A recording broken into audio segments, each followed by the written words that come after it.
بسم اللہ الرحمن الرحیم۔ آج دروس البلاغہ کا چوتھا سبق ہے۔ اس کے اندر ہم نے غرابت کے بارے میں پڑھنا ہے۔ سب سے پہلے میں عبارت پڑھتا ہوں۔ والغرابۃ کون الکلمۃ غیر ظاہرۃ المعنی نحو تکأکأ بمعنی اجتمع وافرنقع بمعنی انصرف واطلخم بمعنی اشتد۔ آپ نے یہ پڑھا تھا اس سے قبل کہ فصیح کلمہ کے لیے، جیسے الحمد فصیح کلمہ ہے، للہ فصیح کلمہ ہے، رب بھی فصیح کلمہ ہے، عالمین بھی فصیح کلمہ ہے۔ قرآن کے سارے ایک ایک لفظ جو ہیں وہ فصیح کلمہ ہے۔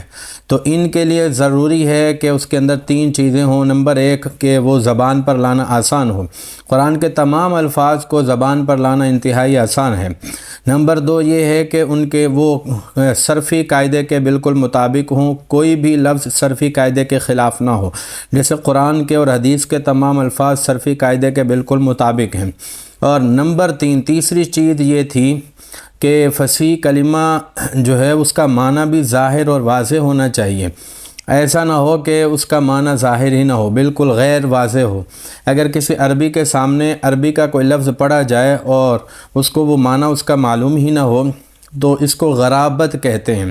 کلمہ کا غیر ظاہرۃ المعنی ہونا، یعنی کلمہ کے معنی کا ظاہر واضح نہ ہونا، اس کو غرابت کہتے ہیں۔ مثال کے طور پر عام عربیوں کے سامنے اگر تکأکأ کا لفظ پڑھا جائے گا تو اس کا معنی وہ سمجھ نہیں پائے گا۔ اسی طرح افرنقع کا لفظ اگر عام آدمیوں کے سامنے، عربیوں کے سامنے بولا جائے گا تو وہ افرنقع کا معنی سمجھ نہیں پائے گا۔ اسی طرح اطلخم کا معنی، یہ جو لفظ ہے اگر عام عربیوں کے سامنے بولا جائے گا تو وہ بھی اس کا معنی سمجھ میں اس کو نہیں آئے گا۔ تو ان کو غریب الفاظ کہتے ہیں، جن کے معنی واضح نہ ہوں، ظاہر نہ ہوں، ان کو غریب الفاظ کہتے ہیں۔ تو یہ غریب الفاظ ہیں۔ تکأکأ کا معنی ہوتا ہے اجتماع، ماضی کا صیغہ ہے، تفعلل تدحرج کے وزن پر ہے۔ اس میں دو حرف ایک جنس کے ہیں تو یہ مضاف ہے، مضاف رباعی، کیونکہ چار حرف ہیں نا اس میں، اور اس میں دو حمزہ بھی ہے تو اس کو محموز بھی کہیں گے۔ تو یہ تکأکأ ماضی کا صیغہ ہے، اس کا معنی ہے اجتماع، وہ جمع ہوا۔ اجتماع کا جو معنی ہوتا ہے تکأکأ کا بھی وہی معنی ہے۔ اسی طرح افرنقع، احرنجمع، یہ رباعی مزید فی کا ہے، تو یہ لفظ بھی اس کا معنی بھی واضح نہیں ہے۔ اس کا معنی ہے انصرف، وہ پھرا، واپس جانے کو انصراف کہتے ہیں۔ اسی طرح اطلخم، اس کا معنی ہے اشتد، وہ سخت ہوا۔ اطلخم کا معنی وہ سخت ہوا۔ تو اگر کسی درس نظامی فاضل نے بھی نا یہ لفظ اگر نہیں پڑھے اور اس کے سامنے اگر ان لفظوں کو بولا جائے گا، ظاہر ہے وہ بھی سمجھ نہیں پائے گا کہ اس کا معنی کیا ہے۔ تو غریب لفظ کون سا ہوتا ہے کہ جو اس کا معنی بالکل واضح ہو، ظاہر ہو۔ ہمارے ہاں عام طور پر جو دیہاتی ہوتے ہیں یا پاکستان کی جو عوام ہے تو اکثریت ایسی ہے کہ جو انگلش کے الفاظ کو سمجھ نہیں پاتی۔ تو یہ بھی گفتگو کے آداب کے خلاف ہے کہ آپ ان کے سامنے اردو بولتے ہوئے انگلش کے الفاظ کا استعمال کریں۔ اسی طرح جو پارلیمنٹ میں، اسمبلی کے اندر جو انگلش میں تقریریں کی جاتی ہیں، حالانکہ مقصد تو عوام کی نمائندگی کرنا ہوتا ہے اور عوام کو تو انگلش سمجھ میں نہیں آتی، تو وہاں پر انگلش میں تقریر کرنا تو یہ بھی انتہائی، یہ تو بھی جہالت کا مظاہرہ ہی ہے، تو یا پھر یہ گفتگو کے آداب کے خلاف ہے، یہ درست نہیں ہے۔ تو اردو کے اندر ایسی گفتگو ہونی چاہیے، ایسے الفاظ کا استعمال ہونا چاہیے کہ عوام بھی ان کو، جو آپ کے مخاطب ہیں، جن کے آپ نمائندے ہیں، وہ آپ کی بات کو سمجھ سکیں۔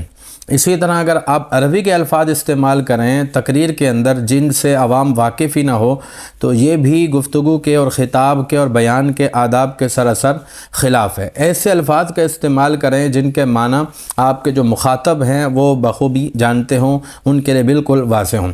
تو فصیح کلمہ، جیسے قرآن کے تمام کلمات فصیح ہیں، حدیث کے تمام کلمات فصیح ہیں، کیونکہ ان میں تین چیزیں پائی جاتی ہیں۔ پہلی چیز یہ ہے کہ وہ انتہائی آسان ہے، زبان پر لانا ان کا دشوار نہیں ہے، مشکل نہیں ہے۔ نمبر دو، قاعدے صرفی قاعدے کے بالکل مطابق ہیں، خلاف نہیں ہے۔ اور نمبر تین، ان کا معنی واضح ہیں، ظاہر ہیں، کوئی اس میں خفا والی بات نہیں ہے۔ لیکن یہاں پر میں ایک اور بات آپ کو بتانا چاہوں گا، اور وہ یہ ہے کہ ہمارے علماء نے غریب المفردات فی غریب القرآن نام سے کتابیں لکھی ہیں، جن میں قرآن کے الفاظ کو انہوں نے غریب کہا ہے۔ اب سوال یہ پیدا ہوتا ہے کہ اگر قرآن کے الفاظ غریب ہیں تو اس کا مطلب یہ ہوا کہ قرآن فصیح کلام نہیں ہے، کیونکہ جو فصیح کلام ہوتا ہے اس میں غریب لفظ نہیں ہوتے، یعنی غیر واضح لفظ نہیں ہوتے، بالکل واضح الفاظ ہوتے ہیں۔ تو ہمارے علماء نے قرآن کے لفظوں کو غریب کہا ہے، تو اس کا مطلب تو یہ ہوا کہ قرآن بھی فصیح کلام نہیں ہے۔ تو اس کا جواب یہ ہے کہ انہوں نے اس معنی کے اعتبار سے غریب نہیں کہا، یعنی انہوں نے جو غریب کہا ہے قرآن کے الفاظ کو، وہ اس لیے نہیں کہا کیونکہ ان کے معنی واضح نہیں ہیں، بلکہ اس لیے کہا ہے کیونکہ جو اجمی ہیں، جو دوسرے زبان کے لوگ ہیں اور عربی کے علاوہ جو لوگ ہیں، ان کے لیے ان کے معنی بالکل واضح نہیں ہیں۔ مثال کے طور پر المفردات فی غریب القرآن،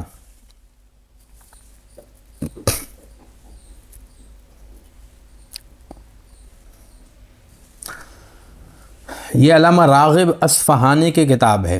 اس کے اندر انہوں نے قرآن کے جو الفاظ، ایسے الفاظ جن کا معنی اجمی کچھ اور سمجھتے ہیں یا نارمل جو عام لوگ ہیں وہ ان کا معنی کچھ اور سمجھتے ہیں، تو انہوں نے اس کے معنی واضح کیے ہیں کہ اس کا معنی، یا پھر ہم لوگ سمجھتے ہیں کہ اس لفظ کا ایک ہی معنی ہے۔ مثال کے طور پر اب ہے، تو اب کا ہم سمجھتے ہیں کہ ایک ہی معنی ہے، حالانکہ اب کا معنی ایک نہیں ہوتا بلکہ اس کے کئی معنی ہیں۔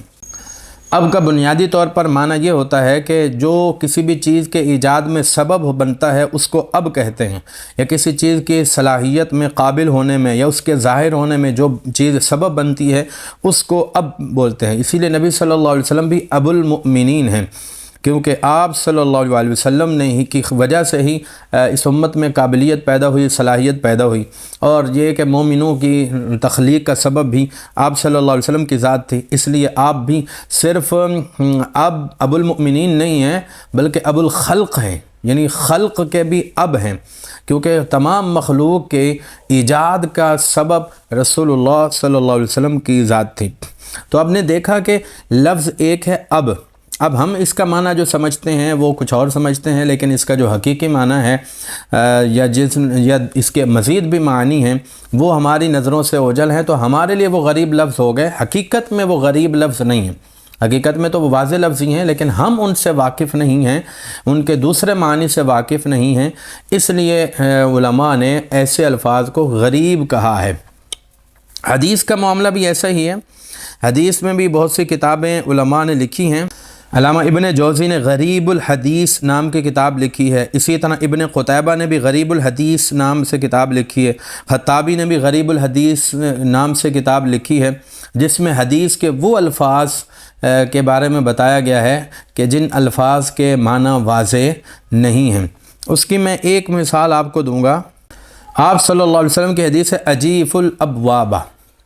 اب یہ جو اجیفو ہے، یہ عربیوں کو تو پتہ ہے کہ اس کا معنی کیا ہے، عربیوں کے لیے یہ لفظ بالکل واضح ہے، لیکن ہم جیسے لوگوں کے لیے یا عام لوگوں کے لیے یا جو یہاں سے جاتے ہیں اور وہاں پر عربی سیکھتے ہیں ان کے لیے یہ لفظ واضح نہیں ہے۔ تو اس کا معنی ہوتا ہے اغلقو، دروازوں کو بند کرو، اجیف الابوابہ، دروازوں کو بند کرو۔ تو بند کرنے کے لیے یہ لفظ استعمال ہوتا ہے، اور ہمارے لیے اس کا معنی چونکہ واضح نہیں ہے اس لیے ان کو انہوں نے غریب کہا ہے۔ تو اس طرح انہوں نے اس میں بہت سے الفاظ جو ہیں وہ غریب ایسے تھے جن کے معنی ہمارے لیے واضح نہیں تھے، یا واضح تو تھے لیکن ایک معنی واضح تھا، باقی جو اس کے معنی تھے وہ واضح نہیں تھے، یا پھر جو واضح تھا وہ حقیقی معنی نہیں تھا، حقیقی معنی کچھ اور تھا اور ہم حقیقی معنی کوئی اور سمجھ رہے ہیں۔ تو اس طرح کے جو الفاظ ہیں جو ہمارے لیے واضح نہیں ہیں تو ان کو بھی غریب کہا گیا ہے۔ تو یہ ایک دوسرا معنی ہے غریب کا۔ بلاغت کی اصطلاح میں غریب وہ لفظ ہوتا ہے کہ جس کا معنی واضح نہ ہو، اس کی اہل لغت میں اس کا معنی واضح نہ ہو۔ جیسے عربی کے اندر جو عربی کے الفاظ ہیں وہ الفاظ جن کا معنی واضح نہ ہو اس کو غریب لفظ کہیں گے۔ اسی طرح اردو کے اندر اردو والوں کے لیے جو لفظ واضح نہ ہو تو اس کو غریب لفظ کہیں گے۔ تو ایسے الفاظ کا استعمال کرنے والا فصیح کلام نہیں کرنے والا ہوگا بلکہ وہ غیر فصیح کلام کرنے والا کہلائے گا۔ یہاں تک آج ہم نے غریب کے بارے میں پڑھا ہے کہ لفظ غریب کیا ہوتا ہے اور غریب کا لفظ کتنے معنوں میں استعمال ہوتا ہے۔ دو معنوں میں استعمال کیا جاتا ہے۔ ایک وہ غریب لفظ ہوتا ہے جس کا معنی واضح ہی نہ ہو، اور دوسرا وہ غریب لفظ ہوتا ہے جس کا معنی اہل لغت کے علاوہ دوسروں کے لیے واضح نہ ہو، اس کو بھی غریب کہتے ہیں۔ یہ جو پہلا معنی ہے تو فصاحت میں پہلا معنی بیان کیا جاتا ہے بلاغت کے اندر۔ اب ہم اس کا ترجمہ کرتے ہیں۔ والغرابۃ، اور غرابت کون الکلمتی، کلمہ کا ہونا غیر ظاہرۃ المعنی، غیر ظاہر المعنی۔ تو یہ تو لفظی ترجمہ ہو گیا، اب ہم بامحاورہ ترجمہ کرتے ہیں۔ اور غرابت کلمہ کے معنی کا واضح نہ ہونا ہے، یا کلمہ کے معنی کا واضح نہ ہونا غرابت ہے۔ نحن تکأکأ بمعنی اجتماع، جیسے تکأکأ اجتماع کے معنی میں ہے، اور افرنقع انصرف کے معنی میں ہے، اور اطلقم اشتد کے معنی میں ہے۔